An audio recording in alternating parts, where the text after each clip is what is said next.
आज हम स्टार्ट करते हैं चैप्टर नंबर 8 कंट्रोलिंग। ठीक है, बहुत छोटा सा चैप्टर है हमारी फर्स्ट बुक का। जो हमारी फर्स्ट बुक है पार्ट ए, जिसमें हमारे पास 8 चैप्टर है इन टोटल, जो कि 50 मार्क्स की वेटेज रखते हैं। उसमें सबसे इजी चैप्टर है हमारे पास कंट्रोलिंग और सबसे छोटा चैप्टर भी है। ठीक है, तो सबसे पहले स्टार्ट करते हैं इसकी मीनिंग से कि कंट्रोलिंग का मतलब क्या है। देखो, this is the last function of management. आपको पता है कि मैनेजमेंट के 5 फंक्शन है। कौन कौन से? Planning, organising, staffing, directing and controlling. तो देखो, जो भी अब तक आपने किया है पिछले 4 फंक्शंस में, अब बेसिकली उसका एक निचोड़ है कंट्रोलिंग, कि अब तक जो भी कुछ आपने किया, अब हम देखने वाले हैं कि क्या रिजल्ट है। तो कंट्रोलिंग का फंक्शन क्या कहता है कि it is the measurement of, ये किस चीज का मेजरमेंट है? ऑफ अकम्प्लिशमेंट, कि आपने क्या हासिल किया अगेंस्ट द स्टैंडर्ड। स्टैंडर्ड का मतलब होता है objective and the correction of deviations. और ठीक है, जरूरी थोड़ी ना है कि काम करते हुए आपसे गलतियां नहीं हुई होंगी। आपसे हो सकता है कि गलती हुई हो सकता है कि जो आपने सोचा था आपने उससे ज्यादा अच्छा परफॉर्म कर दिया, और ऐसा भी हो सकता है कि जितना आपने सोचा था उससे आपने कम परफॉर्म किया। जैसे ही बच्चे क्लास 12th में एंटर करते हैं क्लास 11th के बाद, तो बड़े जोश के साथ एंटर करते हैं कि ठीक है, क्लास 11 तो हमने मजे मजे में निकाल दी, अब तो बोर्ड की क्लास है तो हम करके दिखाएंगे। स्टार्टिंग में पूरा जोश होता है कि अच्छा इतने मार्क्स लेकर आएंगे, बहुत बढ़िया तरीके से पढ़ेंगे, स्टार्टिंग से ही पढ़ेंगे, रोज पढ़ेंगे। तो आप अपने लिए एक स्टैंडर्ड सेट कर देते हो कि हाँ, हमने ना 95%, 96%, 90 प्लस मार्क्स हमने लेकर आने हैं। धीरे धीरे धीरे धीरे धीरे धीरे जैसे जैसे समय बीतता है, वो 95 बच्चों को 59 दिखना शुरू हो जाता है। तो धीरे धीरे वो 95 क्या दिखने लगता है? 59 दिखने लगता है। लेकिन जब एक बार एक झटका लगता है फर्स्ट टर्म से, तो प्री बोर्ड आते आते बच्चा थोड़ा सा संभलने लगता है, और फिर वो बोर्ड में हो सकता है 95 से 96 पे पहुंच जाए।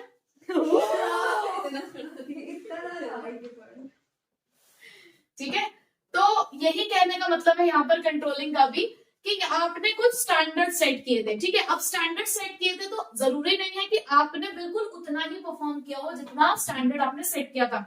हो सकता है आपकी परफॉर्मेंस अप गई हो सकता है आपकी परफॉर्मेंस बिलो द स्टैंडर्ड गई हो।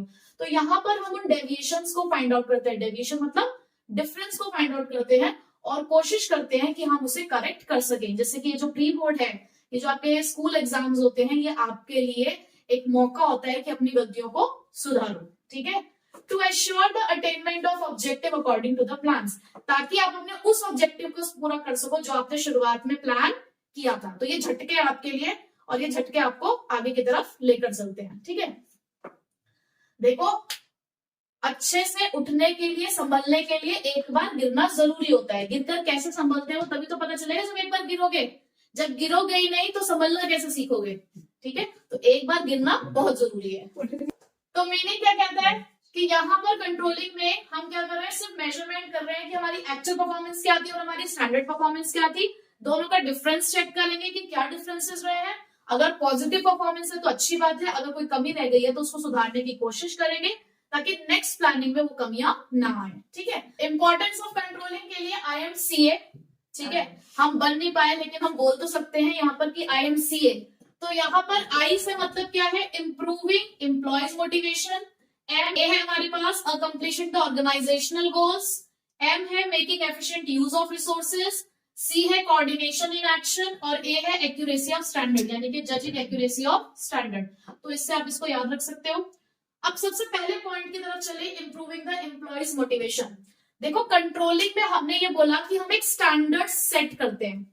जब एम्प्लॉयज को पता होता है ना एडवांस में कि ये हमारा स्टैंडर्ड है, इसके अकॉर्डिंग हमारी परफॉर्मेंस को इवेलुएट किया जाएगा, तो वो स्टार्टेड से ही मोटिवेटेड रहते हैं कि हमें उस टारगेट को पहुंचना है। मैंने आपसे कहा कि देखो, 100 यूनिट्स का टारगेट है, अगर ये 100 यूनिट्स का टारगेट आप अचीव करोगे तो आपका प्रमोशन हो जाएगा। तो अब आप मोटिवेटेड हो गए, आपको स्टार्टिंग से पता है कि हमारी जो परफॉर्मेंस है वो इवेलुएट किससे होगी? 100 यूनिट से होगी। तो आप स्टार्टिंग से ही मोटिवेटेड रहोगे उस टारगेट को अचीव करने के लिए। तो इंप्लॉइज के मोटिवेशन को इंक्रीज करता है। दूसरा, अकम्प्लिशिंग द ऑर्गेनाइजेशनल गोल्स। देखो, यहाँ पर जो कंट्रोलिंग फंक्शन है ना, वो आपको टाइम टू टाइम आपकी कमियों को आपके सामने निकाल कर लेकर आता है, कि जो भी आपकी प्रॉब्लम्स है, जो भी डिफरेंसेस आ रहे हैं स्टैंडर्ड और एक्चुअल परफॉर्मेंस में, ये आपको सामने निकाल के दिखाते हैं और आपको राइट ट्रैक पर रखते हैं कि देखो, भटक रहे हो, टारगेट अचीव हो नहीं पा रहा है क्योंकि तुम भटक रहे हो बार बार। तुम्हें दूसरा रास्ता दिखता है तुम उसमें चले जाते हो, वहां नहीं चलना, जो रास्ता चुन लिया है एक बार उसी पे चलो। तो आपको राइट ट्रैक पे रखता है। कैसे राइट ट्रैक पे रखता है? तुम्हारी कमियों को बाहर निकालता है, उसका है कि देखो ये गलतियां आ रही हैं, इन गलतियों को सुधारो। ऑर्गेनाइजेशन का अगर मैं एग्जांपल लूं, आप 100 यूनिट्स का टारगेट लेके बैठे हो, आपने देखा कि रॉ मटेरियल जब भी आप 100 यूनिट्स के लिए लेकर आते हो 100 यूनिट्स नहीं बन पाती है, 90 में आके रुक रहा है हमेशा। तो ऐसी क्या प्रॉब्लम है कि हमेशा 90 यूनिट से बन पाती है? वो 10 यूनिट्स का मटेरियल कहाँ जा रहा है? तो हमने देखा कि हमारी मशीन में कुछ खराबी है जिससे 10 यूनिट्स का मटेरियल तो वेस्ट ही हो जाता है। तो अब आप क्या करोगे? उस मशीन को रिपेयर कराओगे ताकि वो जो 100 यूनिट्स का टारगेट है वो पूरा हो सके, ताकि अब आ गए आप फिर से राइट ट्रैक पे। तो इस तरीके से हर बार कंट्रोलिंग क्या करता है? आपको आपके गोल्स को अचीव करने में मदद करता है। उसके बाद making efficient use of resources, क्योंकि यहाँ पर स्टैंडर्ड सेट है इन एडवांस और उसी के अकॉर्डिंग यहाँ पर रिसोर्सेज को बांटा जाता है।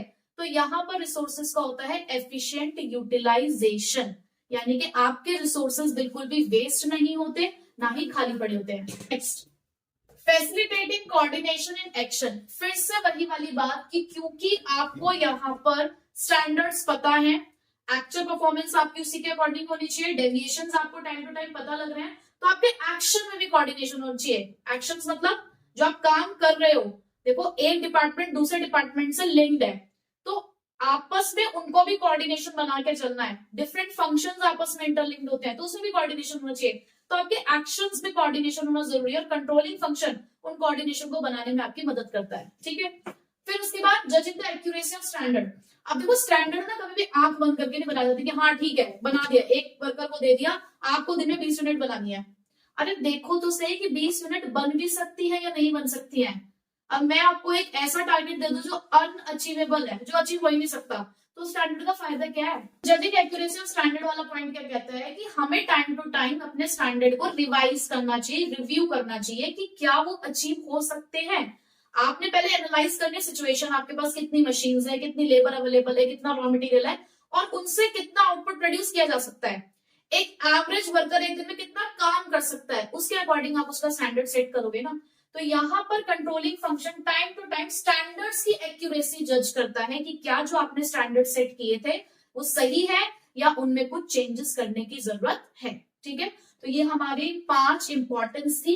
कैसे पता लगेंगी? IMCA से। अब है कंट्रोलिंग प्रोसेस। कंट्रोलिंग प्रोसेस देखो, पहली बात तो कोई भी प्रोसेस हो आपको उसे सीरियल वाइज लिखना है। ये नहीं कि आपने पहले कोई सा पॉइंट लिख दिया दूसरा कोई सा पॉइंट लिख दिया, ऐसा नहीं होता। पहले जो पॉइंट है आपको उसको फर्स्ट नंबर पे ही लिखना है, आगे पीछे इनको नहीं करना है। ठीक है, तो इसके लिए आप एब्रिविएशन यूज कर सकते हो SMCAT। तो पहला पॉइंट है इसके अंदर setting performance standard. Setting performance standard यानी कि यहाँ पे आपको सबसे पहला आपका काम है कि आपको परफॉर्मेंस के लिए स्टैंडर्ड्स को सेट करना है। अब स्टैंडर्ड सेट करने के हमारे पास यहाँ पे 2 तरीके हैं। आप क्वांटिटेटिव स्टैंडर्ड्स भी सेट कर सकते हो और आप क्वालिटेटिव स्टैंडर्ड्स भी सेट कर सकते हो। बट आप मुझे बताओ दोनों में से कौन से स्टैंडर्ड ऐसे होंगे जो सही होंगे? क्वांटिटेटिव, क्योंकि क्वांटिटेटिव क्या है? मेजरेबल है, आप इजीली एक को दूसरे से मेजर कर सकते हो। जैसे कि हमने किसी एक वर्कर के लिए सेट किया कि एक दिन में 5 यूनिट बनाएगा, उसने 4 यूनिट बनाई, सीधे सीधे पता चल गया कि 1 यूनिट का डिफरेंस है। बट क्वालिटेटिव में ये चीज हमारे लिए प्रॉब्लम क्रिएट करती है। तो इसीलिए यहाँ पर हम बेटर जो स्टैंडर्ड्स मानते हैं हम किसको मानते हैं? क्वांटिटेटिव स्टैंडर्ड्स को। अब इस स्टैंडर्ड्स का मतलब क्या है? स्टैंडर्ड्स क्या है? द बेंचमार्क्स, वो एंड पॉइंट्स जिसको अचीव करने की हम लोग कोशिश करते हैं। ठीक है, उसके बाद जब आपने स्टैंडर्ड सेट कर लिए तो अब आपको करनी है एक्चुअल परफॉर्मेंस का मेजरमेंट। अब वो कैसे किया जा सकता है? पर्सनल ऑब्जर्वेशन करके, सैंपल चेकिंग करके, रेशियोज कैलकुलेट की जाती है। जैसे कि लास्ट में आपको एक रिपोर्ट कार्ड मिलती है, जब आप गलती से जब एग्जाम देकर आते हो आपको एक रिपोर्ट कार्ड मिलती है, मार्कशीट मिलती है, तो उस मार्कशीट में आपकी एक्चुअल परफॉर्मेंस होती है। स्टैंडर्ड होता है मार्क्स, जो मैक्सिमम मार्क्स होते हैं वो आपका स्टैंडर्ड है। मार्क के मैक्सिमम मार्क्स होते हैं वो आपका स्टैंडर्ड है, और जो मार्क्स ऑब्टेन्ड है वो आपकी एक्चुअल परफॉर्मेंस है, जिसे आपके टीचर्स ने चेक करके कम कर दिया। कम नहीं एक्चुअल परफॉर्मेंस को मेजर करने के हमारे पास बहुत सारी टेक्निक्स हैं। जैसे कि किसी ने पर्सनल ऑब्जर्वेशन करके चेकिंग कर लिया, परफॉर्मेंस को मेजर कर लिया, या जैसे आपके पास 1000 यूनिट्स है, अब हर एक यूनिट तो चेक की नहीं जाएगी, 1000 में से अगर हमने 100 यूनिट्स चेक कर ली, 20 यूनिट्स चेक कर ली, तो 20 यूनिट से अंदाजा लगाया जा सकता है कि बाकी का लॉट कैसे बना होगा। ठीक है, तो सैंपल चेकिंग वगैरह हो सकती है। उसके बाद हमें करना है कंपैरिजन एक्चुअल परफॉर्मेंस का स्टैंडर्ड परफॉर्मेंस से। अगर आपकी एक्चुअल परफॉर्मेंस स्टैंडर्ड परफॉर्मेंस से ज्यादा रही तो ये अच्छी बात है या नहीं, या बुरी बात है? अच्छी बात है। अच्छी बात है। इसे आप बोलेंगे पॉजिटिव डेविएशन। क्या बोलेंगे इसे आप? Positive deviation. डेविएशन का मतलब क्या होता है? Difference. The difference between actual and standard performance is known as deviation. तो डेविएशन दो तरीके के होते हैं, पॉजिटिव और नेगेटिव। अगर एक्चुअल परफॉर्मेंस ज्यादा है तो पॉजिटिव डेविएशन, अगर एक्चुअल परफॉर्मेंस कम है तो नेगेटिव डेविएशन। ठीक है, और दोनों इक्वल दो तो जीरो डेविएशन। Zero deviation. ठीक है। उसके बाद नेक्स्ट आते हैं हम एनालाइजिंग डेविएशन। देखो ये वाला पॉइंट ज्यादा इंपॉर्टेंट है। क्यों? क्योंकि इस पॉइंट पे एक सेपरेट क्वेश्चन भी बन सकता है।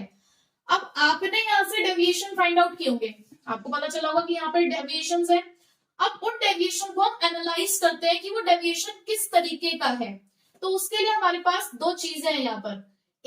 एक का नाम है सीपीसी यानी कि क्रिटिकल पॉइंट कंट्रोल, और दूसरे का नाम है मैनेजमेंट बाय एक्सेप्शन, जिसे कंट्रोल बाय एक्सेप्शन भी कहा जाता है। अब ये क्रिटिकल पॉइंट कंट्रोल का मतलब क्या है? ऐसा कहा जाता है कि देखो आप हर एक एक्टिविटी पे अगर नजर रखो तो ना तो ये पॉसिबल है ना ही ये इकोनॉमिकल है। किसी भी ऑर्गेनाइजेशन में हर एक चीज पर नजर रखना ना तो आपके लिए पॉसिबल है और ना ही ये इकोनॉमिकल है। तो हम अपने ऑर्गेनाइजेशन में कुछ की रिजल्ट एरियाज निकालते हैं, यानी कि कुछ क्रिटिकल पॉइंट्स, कुछ ऐसे एरियाज जो हमारी ऑर्गेनाइजेशन के सक्सेस के लिए इंपॉर्टेंट है, कि अगर उस जगह पर कुछ भी गड़बड़ हुई तो पूरी ऑर्गेनाइजेशन उससे सफर करेगी। तो अगर आपका डेविएशन इन की रिजल्ट एरियाज से जुड़ा है तो भाई ध्यान देने की जरूरत है, और अगर नहीं जुड़ा है तो अवॉइड कर सकते हो। हर एक डेविएशन पे एक्शन लेने की जरूरत नहीं है। आपकी हर एक गलती पे आपके पेरेंट्स एक्शन नहीं लेते हैं। उन्हें लगता है कि यार देखो उन्होंने आपके लिए लिमिट सेट कर रहे थे कि इतना कर सकते हो, अगर इससे बियॉन्ड जाओगे रेंज। हाँ रेंज, तो रेंज वाली बात अभी यहाँ पर भी आएगी। ठीक है, मतलब ये एरियाज है, अगर यहाँ आपने इस तरह कुछ भी गड़बड़ करी तो रैपटे, चप्पल, जूते कुछ भी हो सकता है, बेलन, झाड़ू, है ना। और अगर आपने कोई ऐसी छोटी मोटी हरकत करी, जैसे पीटीएम में भी जाते हैं ना, टाइप्स ऑफ पेरेंट्स होते हैं और टाइप्स ऑफ बच्चे भी होते हैं। कुछ बच्चे होते हैं जो पीटीएम से ऐसे घबरा रहे होते हैं, और कुछ होते हैं जो बहुत कूल होके जाते हैं। अब उन्हें लगता है कि यार टीचर बड़ी, और टीचर उस टाइम में ना पूरी वो होती है हीरो। उस दिन टीचर को लगता है एकदम हीरो वाली फीलिंग कि आज तो बच्चों की बैंड बजानी है। पर कई बार क्या होता है कि टीचर साथ मोह हो जाता है। कैसे हो जाता है? देखो हम बैठे होते हैं, कंप्लेन कर रहे हैं किसी बच्चे की, हमने कहा कि ऐसे ऐसा आपका बच्चा करता है, कि ये तो ऐसे हरकत करता है, वैसे हरकत करता है। हमें लगता है कि जो पेरेंट्स है वो डांटेंगे अपने बच्चे को। कई पेरेंट्स होते हैं आगे से और दांत दिखा के चले जाते हैं।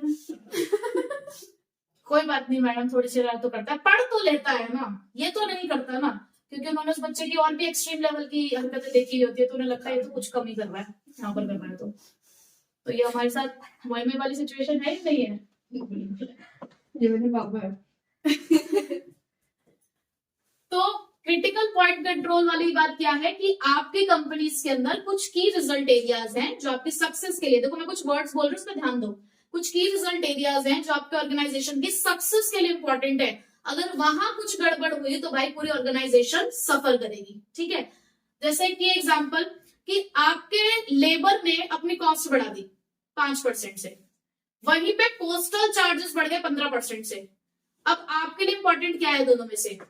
पोस्टल चार्जेस आपके लिए इंपॉर्टेंट नहीं है, लेबर कॉस्ट इंपॉर्टेंट है। मैंने बोला ना परसेंटेज में मत जाओ, आपको लेबर से डेली डील करना है, डेली काम कराना है अपने लेबर से। लेबर कॉस्ट का बढ़ना है, सीधा कॉस्ट ऑफ प्रोडक्शन का बढ़ना। पोस्टल चार्जेस तो तब लगेंगे ना जब आपने कुछ पोस्ट के थ्रू भेजना होगा, तो वो रोज रोज का काम थोड़ी ना हमारा, वो तो एक सेकेंडरी चीज है। लेकिन लेबर कॉस्ट तो डायरेक्ट आपके प्रोडक्शन को अफेक्ट करेगी, आपकी कॉस्ट को अफेक्ट करेगी, तो वो आपके लिए की रिजल्ट एरिया है। मैनेजमेंट बाय एक्सेप्शन, अब एक्सेप्शन का मतलब क्या होता है? कुछ चीजें छोड़ दो। कंट्रोल बाय एक्सेप्शन, तो यहां पर एक फ्रेज यूज किया जाता है, तो इसके अंदर एक फ्रेज यूज किया जाता है, an attempt to control everything में end up in controlling nothing. यानी कि अगर आप एक ऐसी कोशिश करोगे कि भाई हमें सब कुछ कंट्रोल करना है, तो ऐसा हो सकता है कि कुछ भी कंट्रोल ना हो पाए। हम ये भी कर ले, ये भी कर ले, ये भी कर ले, ये भी कर ले। बहुत सारी नाव में सवार होने की जरूरत नहीं है, एक ही को ढंग से चलाना सीख लो। तो यहाँ पर वो यही कहते हैं कि भाई आपको क्या करना है, आप ना हर चीज की एक लिमिट सेट कर दो, एक परमिसिबल लिमिट, कि अगर इसके बियॉन्ड कुछ हुआ तो हम ध्यान देंगे। जैसे कि उन्होंने कहा कि आप प्रोडक्शन करते हो तो 2% का डिफेक्ट हम अलाउड करते हैं, कि अगर 2% तक का रॉ मटेरियल वेस्ट हो जाता है तो कोई बात नहीं है, या 2% तक डिफेक्टिव पीसेस निकलते हैं तो कोई बात नहीं। 2% से जिस दिन ऊपर जाने लगेगी लिमिट, उस दिन हम ध्यान देंगे, यानी कि डेविएशन जिस दिन 2% से ऊपर जाएगा हम उस डेविएशन पे ध्यान देंगे। तो यहाँ पर एनालाइजिंग डेविएशन जो है वो आपसे यही बताता है कि कौन सा डेविएशन को करेक्ट करना है और कौन से को करेक्ट नहीं करना, अभी फिलहाल अवॉइड कर सकते हैं। तो अगर आपको यहाँ पर ऐसा पता चला कि डेविएशन ऐसा है जिसके लिए एक्शन लेने की जरूरत है, तो नेक्स्ट स्टेप में आप लेते हो करेक्टिव एक्शन। जैसे कि आपको ये पता चला कि मशीन खराब थी, तो आप मशीन को रिपेयर कराओगे या नए से रिप्लेस करोगे। आपको लग रहा है कि लेबर काम ढंग से नहीं कर रही है, तो आपने, या लेबर कम है तो या तो आप लेबर को बढ़ाओगे या उनको थोड़ा सा और स्ट्रिक्ट करोगे कि अब आप थोड़ा सा स्ट्रिक्टनेस के साथ काम करो। तो जो भी आपको लगता है कि हाँ ये प्रॉब्लम है, इस चीज की वजह से अराइज हुई है, तो आप उसके अगेंस्ट एक एक्शन लेंगे। ठीक है, ये थे आपकी पूरी कंट्रोलिंग प्रोसेस, जिसमें 5 पॉइंट है एस एंड कैट। ठीक है, जिसमें क्या करनी पड़ेगी, फीचर्स के लिए फेसबुक पर ग्रुप कॉल, जहां पर एफ से है आपका FB forward and backward looking function, P है आपका परवेसिव फंक्शन, और G है गोल ओरिएंटेड फंक्शन, और C है आपका कंटिन्यूअस एक्टिविटी। तो कंट्रोलिंग फंक्शन एक गोल ओरिएंटेड है। अरे बार बार आप यहाँ पे गोल्स के बारे में पढ़ रहे हो, बार बार आप कह रहे हो कि स्टैंडर्ड सेट करना है, कंपेयर करना है, और बार बार हमने ये भी बात पढ़ी कि कंट्रोलिंग फंक्शन हमें सही रास्ते की तरफ लेकर जाता है, हमें हमारे गोल्स को अचीव करने में हेल्प करता है। तो है नहीं क्या ये गोल ओरिएंटेड फंक्शन। उसके बाद परवेसिव हर एक एक्टिविटी में अप्लाई किया जाता है। ये एक ऐसा फंक्शन है जो हर जगह अप्लाई होता है, हर एक एक्टिविटी में आपको कंट्रोलिंग फंक्शन को अप्लाई करना है।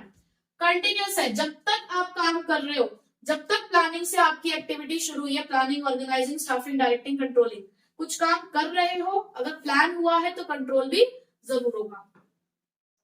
अब ये एक मेन पॉइंट और आया यहाँ पर हमारे पास, both forward looking and backward looking function. अब फॉरवर्ड लुकिंग और बैकवर्ड लुकिंग का मतलब क्या है, पहले मैं आपको बैकवर्ड लुकिंग के बारे में बताती हूँ। देखो कंट्रोलिंग बिल्कुल लास्ट फंक्शन है मैनेजमेंट का। ठीक है, तो जब आप चीजों को कंट्रोल करते हो, जब आप एक पॉइंट पे आके पहुंचते हो ना अपनी जिंदगी में, तो थोड़ा सा पीछे भी देखते हो कि पीछे हमने अब तक क्या किया है ना। जब पूरा एक साल बीत जाता है और आप एंड में पहुंच जाते हो, तो थोड़ा सा पीछे देखते हैं कि अच्छा अब तक पीछे क्या किया था हमने। तो देखो कंट्रोलिंग फंक्शन भी क्या है, इसके लिए बोला जाता है it is the postmortem of the past activities, कि जो आपने अब तक पीछे किया, आपको पीछे मुड़ के देखना है कि यार अब तक हमने क्या क्या किया है। तो इसलिए बैकवर्ड लुकिंग है, क्योंकि कंट्रोलिंग में अगर किसी चीज को कंट्रोल करना है तो पहले देखना ना कि किया क्या है, तो इसलिए पीछे देखना है। अब फॉरवर्ड लुकिंग क्या है, भाई जो पीछे की गलतियां हैं उसको सुधारना भी तो है, जो पीछे की गलतियां हैं उसको सुधारना, ताकि जो आगे का हम प्लान बनाएंगे उसको सोच समझ के बनाएंगे, आगे वालों को गाइड करेंगे। पेरेंट्स आपको क्यों गाइड करते हैं आगे के लिए, क्योंकि उन्हें पीछे का एक्सपीरियंस है। तो इसी तरीके से कंट्रोलिंग फंक्शन भी क्या करता है कि पीछे जो हमारे डेविएशंस थे वो आगे ना जाए, तो इसलिए वो आगे की चीजों को क्या करता है, गाइडेंस देता है, इंस्ट्रक्शन देता है कि आगे की चीजें, फ्यूचर प्लान्स जो है वो सुधर सके। तो that's why it is forward looking as well. तो इसलिए controlling function forward and backward looking दोनों है। ठीक है, अब लास्ट टॉपिक है हमारे पास relationship between planning and controlling, यानी कि आपस में इन दोनों का क्या रिश्ता है। तो बहुत गहरा रिश्ता है। Planning and controlling inseparable twins है मैनेजमेंट के, यानी कि ऐसे ट्विन्स जिनको आप अलग नहीं कर सकते। क्यों, क्योंकि एक साथ चलते हैं, एक के बिना दूसरा अधूरा है। एक सबसे आगे खड़ा है तो एक सबसे पीछे खड़ा है, और बीच में ये जो बाकी के 3 लोग हैं, 3 बच्चे हैं, ऑर्गेनाइजिंग, स्टाफिंग, डायरेक्टिंग, इनको लेके चल रहे हैं। ठीक है, तो देखो जरा, सबसे पहला पॉइंट है रिलेशनशिप का, planning without controlling is meaningless. आपने स्टार्टिंग में कुछ एडवांस में स्टैंडर्ड सेट किए, आपने कुछ ऑब्जेक्टिव रखे, अगर आपको उसको कंट्रोल ही नहीं करना था तो आपने प्लान किया क्यों। लास्ट में अगर आपने मेजरमेंट किया ही नहीं अपनी परफॉर्मेंस का, आपने डेविएशंस निकाले ही नहीं, उसे सुधारा ही नहीं, तो उस प्लानिंग का कोई मतलब नहीं है। So planning without controlling is meaningless, यानी कि अगर आप प्लान कर रहे हो तो भाई अपनी परफॉर्मेंस को फिर कंट्रोल भी करो। Next, controlling is blind without planning. अगर कोई प्लान ही नहीं होगा तो आप कंट्रोल क्या करोगे। अगर आपने स्टैंडर्ड ही सेट नहीं किया तो कंपैरिजन किससे करोगे। So if there is no plan, there is no basis for control. अगर कोई प्लानिंग ही नहीं है, कोई ऑब्जेक्टिव ही नहीं हमारे सामने, तो हम किस चीज से कंपैरिजन करेंगे, किस चीज से मेजरमेंट करेंगे, हो ही नहीं सकता। तो इसलिए कंट्रोलिंग प्लानिंग के बिना ये भी अधूरी है। Planning and controlling both are forward looking and backward looking function. देखो कंट्रोलिंग के बारे में तो हमने पढ़ लिया कि ये कैसे बैकवर्ड और फॉरवर्ड लुकिंग है। अब प्लानिंग के लिए पढ़ लेते हैं। देखो प्लानिंग फॉरवर्ड लुकिंग क्यों है? प्लानिंग का मतलब ही है thinking in advance, thinking for future. Planning में हम ऑब्जेक्टिव सेट ही फ्यूचर के लिए करते हैं, तो ठीक है, इसलिए प्लानिंग तो फॉरवर्ड लुकिंग है। बट प्लानिंग बैकवर्ड लुकिंग कैसे है? फिर से वही बात, हम अपने जो गोल सेट करेंगे आगे के, वो अपने पीछे के एक्सपीरियंस को देखते हुए ही करेंगे ना। तो यहाँ पर जो हमारे पास जो हमारे पीछे के गोल्स रहे होंगे, जो हो सकता है अचीव हो गए हो या नहीं अचीव हुए, या कुछ कमी रह गई हो, तो उसको सुधारते हुए नए प्लान्स बनाए जाएंगे ना। तो इसीलिए प्लानिंग भी बैकवर्ड लुकिंग है। Last, planning is prescriptive while controlling is evaluative. देखो प्लानिंग एडवांस की थिंकिंग है, प्रिस्क्रिप्टिव मतलब यहाँ पर आप सोच रहे हो, क्या सोच रहे हो, एक एडवांस में एक ऑब्जेक्टिव सोच रहे हो और उसको अचीव करने के बहुत सारे ऑल्टरनेटिव कोर्सेज देख रहे हो कि कैसे उस प्लान को अचीव किया जाएगा, उसके रास्ते निकाल रहे हो आप। वहीं पे उन रास्तों पर चलकर आपने क्या हासिल किया, वो कंट्रोलिंग बताता है। वो इवैल्यूएशन करता है कि आपने जो प्लान किया था वो किस हद तक डिजायर्ड एक्शन में कन्वर्ट हो चुके हैं, किस हद तक आप उन प्लान्स को अचीव कर चुके हो, वो इवैल्यूएशन कंट्रोलिंग का है। ठीक है, तो इस तरीके से प्लानिंग और कंट्रोलिंग आपस में एक दूसरे से इंटर रिलेट करते हैं। तो इसी के साथ हमारा कंट्रोलिंग चैप्टर खत्म होता है।